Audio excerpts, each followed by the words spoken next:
Hi, I want to continue the series about the nRF51822 from Nordic Semiconductor, and today's topic is the TTF display with a ELE9341 series chip. My display is 2.4 inches in diameter and have a resolution about 240 times 320 pixels, and all pixels can have up to 18-bit colors. Let's start with the wiring. Beside the SPI pins, MOSI, clock and client select, you have also other lines. Reset, if you want to hard reset the device, then a data and command wire, and you have also a backlight pin. And to light up the backlight, you have to pull up this pin. To work with the display, we have to initialize our GPIO pins and the SPI driver. And after this setup, we have to send a command sequence to the display to set up all registers. And if we finish this setup, then we can start with sending some pixels, and all pixels we have first send the address, and then we can send all the bytes for the colors. Let's do a quick walkthrough through the source codes. In the main routine, we have a block with the header files.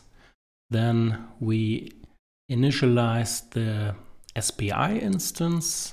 For this, I have chosen instance 0. Then we have the main routine, and I set up some of the pins I use. I arbitrarily choose some pins, so if you have other pins, you can choose other GPIO pins. Then we configure the GPIO and the SPI driver. Then I send the startup sequence for the display and switch the backlight on. And after that, I go through a sequence and send some text into the display. So let's go into the deep. The GPIO config, I configure the pins as outputs and set or clear them as needed. Then I start the SPI config. It's only setting the MOSI pin and the clock pin and the client select pin, because I don't use the client select inside the SPI. I give a dummy GPIO pin,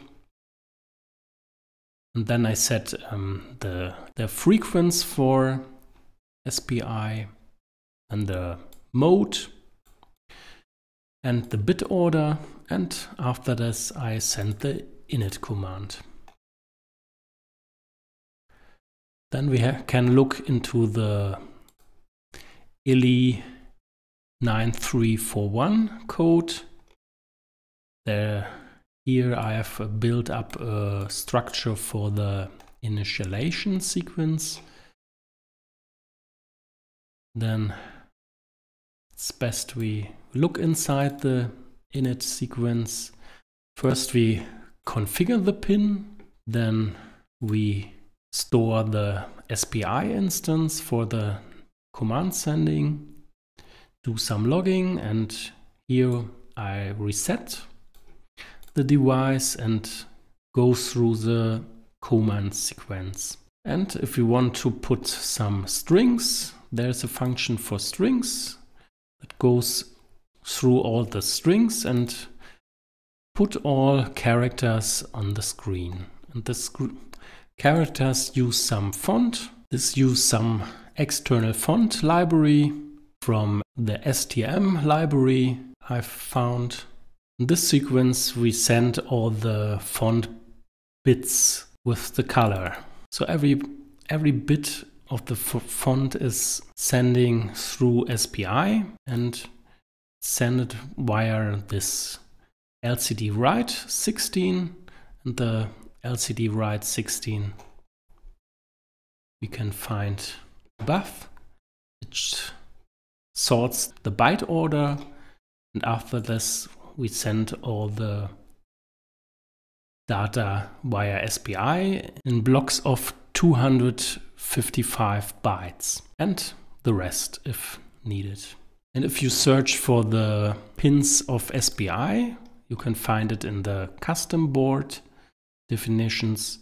Here we find the SPI master 0, and we have the clock pin on 25 and the MOSI pin on 24 and the client select on 22, but the client select is only used inside the display functions. Now a practical demonstration.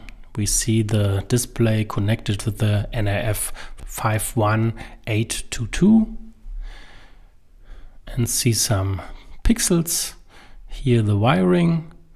You see VCC and ground connected, and all wires go to GPIO pins,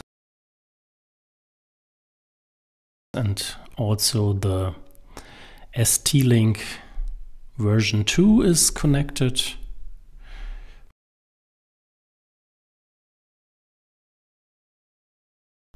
And we see the running display.